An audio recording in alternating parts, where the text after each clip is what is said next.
A procedure to help alleviate back and leg pain has recently been approved by the FDA. Doctors placed a titanium rod in the lower back to fill up the space of a collapsed disc.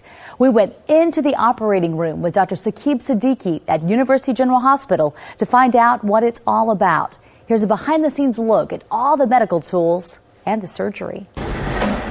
We're going to be showing a case today of a middle-aged female with chronic low back pain, and we're going to be doing some minimally invasive spine surgery. I have the MRIs here.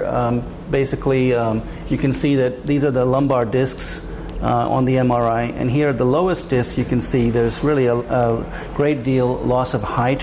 There's also a small herniation here in the canal. Dr. Siddiqui will perform a minimally invasive lumbar spine infusion. This lady has tried steroid injections, physical therapy, rest, medications. None of this has worked. Her pain has been there for 2 or 3 years, and she's now dependent on narcotics and muscle relaxers. Hopefully this procedure will put an end to all that medicine. Check out the surgical table, especially equipped for this procedure. It's called a Jackson table and has a carbon fiber frame. And we can take x-rays from the front, from the side, or at any angle without the table actually interfering with the patient, so we have a full 360-degree view of that patient's spinal anatomy.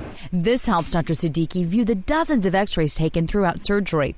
This procedure has come a long way. Dr. Siddiqui used to have to cut through the abdomen, but x-rays have changed that. What we're going to do is make a little incision right here next to the tailbone. Then Dr. Siddiqui inserts a rod called a blunt dilator. So what we're now going to do is take this off and leave our channel in place. A rotary cutter helps create a channel in the disc. Then he uses... And then we have wire brushes, which we can put in through the channel and spin in the disc space, and that removes the loose disc fragments. She's pretty tight because she's had so much collapse for so long, but we'll just keep working away. And we should be able to open it up soon. After about 15 minutes into surgery, the disc space is open.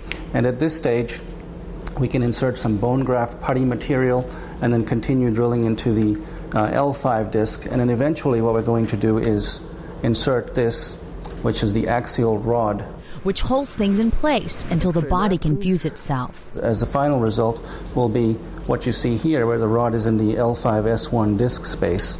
In less than 30 minutes, the patient is sewn up, and Dr. Siddiqui uses a material called Dermabond, similar to superglue, to seal the incision. I think our blood loss was maybe 20-30 cc's for the whole procedure, which is only about 2 or 3 tablespoons of blood. So she's not going to be having a transfusion or going to ICU or any of that kind of stuff. Does this device last forever? Yes, we leave it in there. I've never had to take one out. Basically, it's titanium. Here's the final result. On your left, you can see how it's almost twice the height of what we started off at. And that has implications for people that have a pinched nerve coming off at that level. If you open up that and increase the height, that takes care of some of their leg pain as well as their back pain. After the procedure, Dr. Siddiqui immediately inserted screws in her back, also minimally invasively, to help with stability. The patient was pain-free and back to work in 2 weeks.